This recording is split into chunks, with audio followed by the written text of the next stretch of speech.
Hello, welcome back. Thank you for checking out the video. As you can see, different setup today because we're going to be talking about something completely different.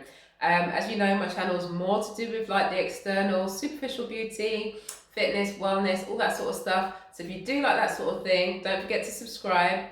But today we're actually going to be talking about addressing beauty more from the inside out. And the way that we're going to be doing that is by instilling confidence in ourselves. So this little series that I'm doing here is going to be about my journey through the 75 Hard Challenge by Andy Frisella. I'm sure lots of you would have heard about it by now. If not, just check him out on Instagram.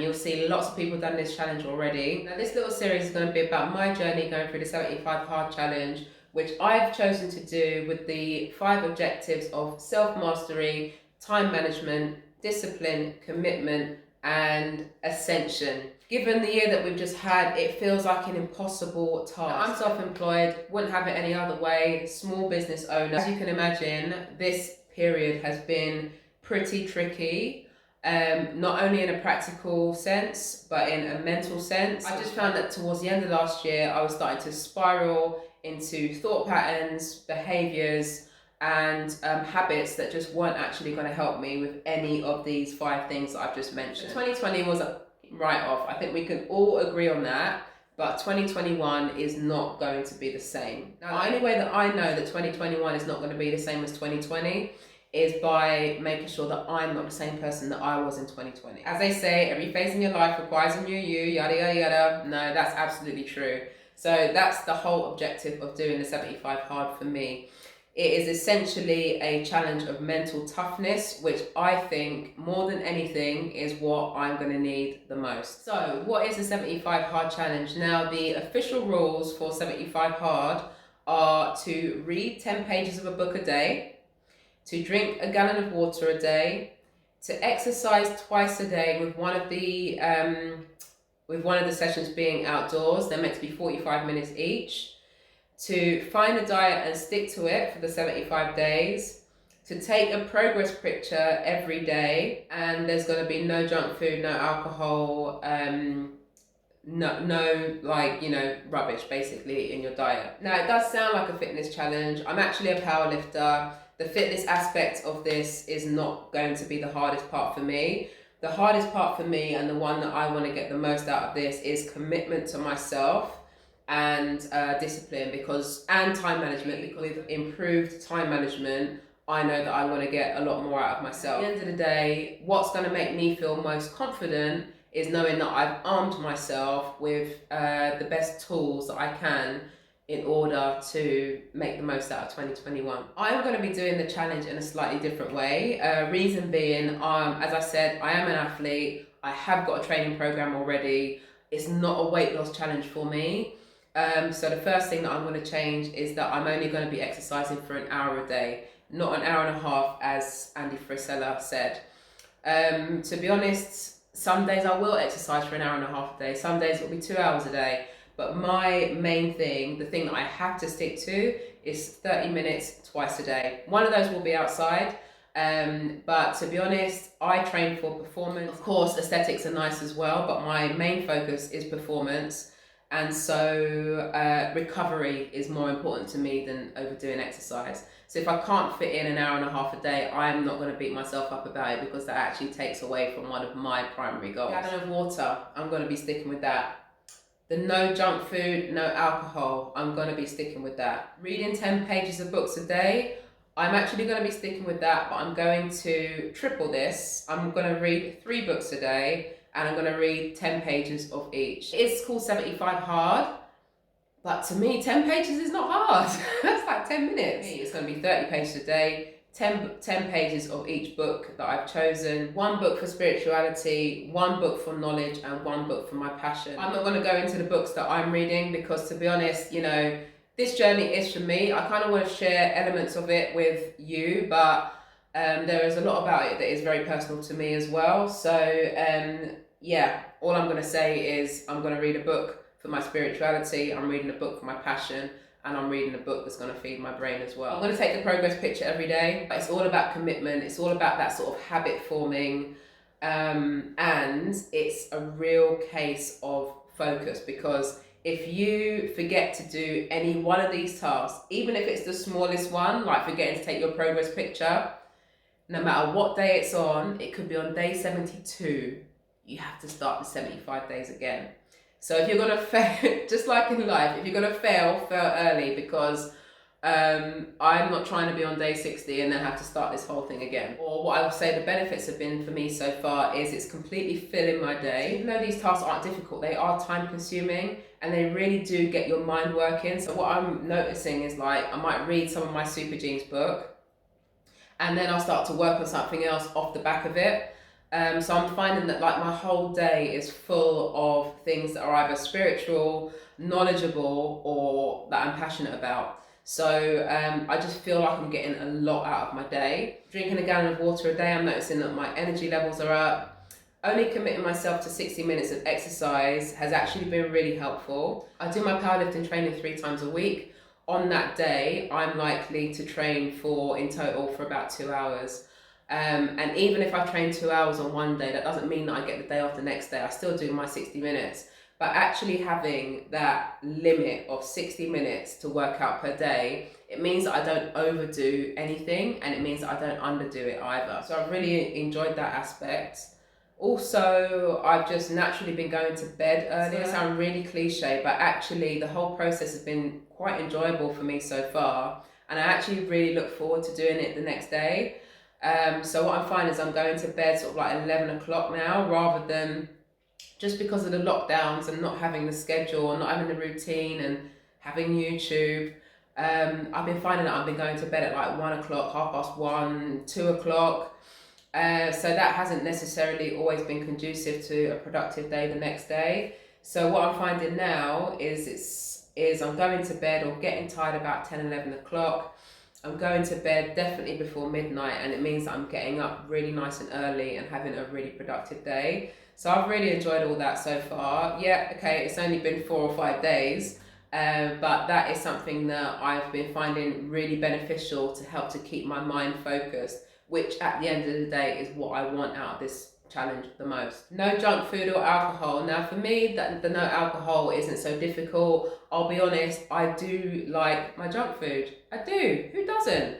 The thought of, in fact, this is probably going to be the hardest thing for me for 75 days, not to have a takeaway. Now I will have treats. Now I bought some yogurts. I've got some dark chocolate in the fridge, because to me those aren't junk food. I've also bought some bananas. I'm going to make some banana bread. So it's just about making, I can still have a treat. I can still have something that tastes good. It's not about depriving myself, but it's just no junk. And what I've noticed from that is that my tummy's a little bit flatter. I'm not bloated. And just by taking out the junk food, so no biscuits, no crisps or anything like that, I'm naturally having a lot less sugar. The only sugar that I'll be having now will be in my yogurt and in my chocolate. And I can live with that. That's absolutely fine. No sugar crashes and no feelings of guilt. That was something that I struggled with a lot over Christmas, actually, is in fact, even one of my relatives said to me that she thought that I was feeling quite down over Christmas. And apart from the obvious things, obviously with my business being down the toilet over Christmas, I was actually just feeling quite sluggish and quite guilty for the way that I treated my body over that week. So yeah, just taking out the junk food, it's just made me feel like really good about myself. But it's still going to be hard not to have any junk food for 75 days. That's like 2.5 months. Did you know? It's 2.5 months. I've got a couple of special occasions coming up before then. I've got my mum's birthday, I've got my little sister's birthday, and I think Mother's Day comes just before day 75 as well. So yeah. That's going to be quite hard, but we will definitely do it. I'm not going to be giving up on this, because I don't want to start again. Okay, so those are all the things that have gone well throughout this challenge. So what about the things that have not gone so well? I would say that, to start off with, I actually found it quite hard to drink a gallon of water a day. And I was finding that I was getting to like 8 o'clock and being like, shit, I've still got a litre of water to drink. So yeah, the first couple of nights I didn't sleep well, because obviously I was up and down throughout the night going to the loo. And what else? I would say time management, obviously, that's something that I struggle with a lot. So yeah, I find what I was finding is that again, I was sort of getting to the end of the day and being like, oh, I've got to read 30 pages. So what I do now is, it's quite simple. You sort of like review each day and then you change something, right? So what I do now is I read one book as soon as I get up. So I'll keep one book beside my bed. I'll read 10 pages as soon as I get up. Before I've even gotten out of bed, I'll literally just get on and read that. And then that only leaves me with another 2 to read throughout the rest of the day. Now, what I've been aiming to do is read one in the afternoon and then one before bed, just to like really break it up. But to be honest, that hasn't worked out for me yet. So I tend to read 2 books before I go to bed. Don't mind.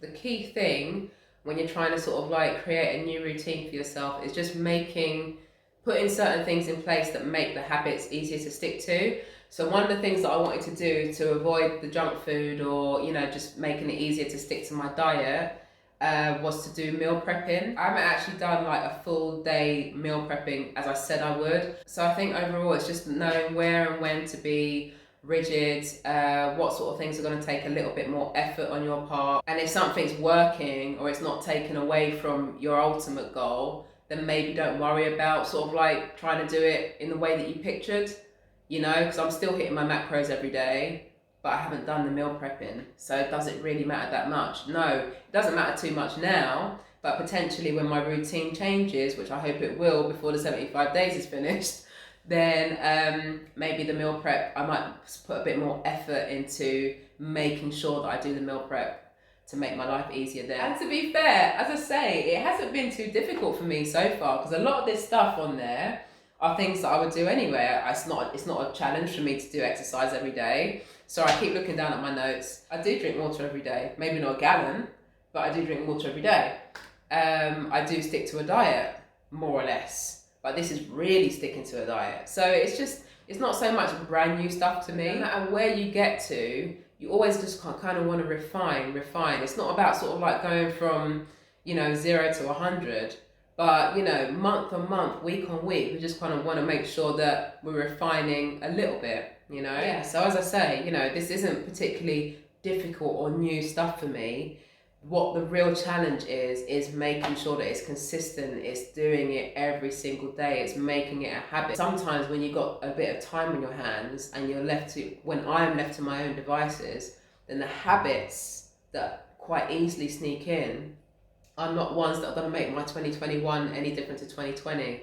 So this, more than being difficult, more than being about weight loss, this for me is really about mental toughness and discipline and good habit forming. I want these habits to be so reinforced that they are second nature. They're not something I need to try to do. This is second nature. So yeah, that's why I'm doing 75 hard. Let me know if you've tried 75 hard. And just before I go, I'm just going to quickly show you. This is my wall planner. So I ordered this from Amazon. It only arrived yesterday. I ordered this on day one. My little sister got me a journal over Christmas. So I use my journals for actually writing down the goals, making sure that I'm actually doing what I need to do every day. But this wall planner is literally just a visual for me to see how far along I am in the challenge. Because ideally what I would have done is written the daily tasks in each one to make sure that I'm doing them all. But I know what they are, so that's just me being extra. But I went to mark off every day and I used the marker that I've got, but you can see it doesn't really show up too much. So I haven't bothered to fill in the rest of them yet. I'm going to wait until I've got like a nice big black Sharpie, because I want to be able to see when I'm sitting on the sofa on the other side of the room. I want to see how far along I am on this challenge. So yeah, this is just completely like a visual aid for me. As you can see, day 75, it's already circled on there. So yeah, that is it. Going to be checking in with this probably once a week, just like addressing different areas of it. So I'll go into like the fitness element of it. I'll go into, sort of like maybe some progress pictures as well. And yeah, of course, like the ups and downs of it as well. Any sort of challenges that I run into, I'll sort of like document those as well, just to give you guys sort of some ideas and maybe a little bit of insight if you want to do something like this yourself. But yeah, do comment below. Let me know if you've done the 75 hard challenge before. What was the most difficult thing that you encountered? Why did you start doing it?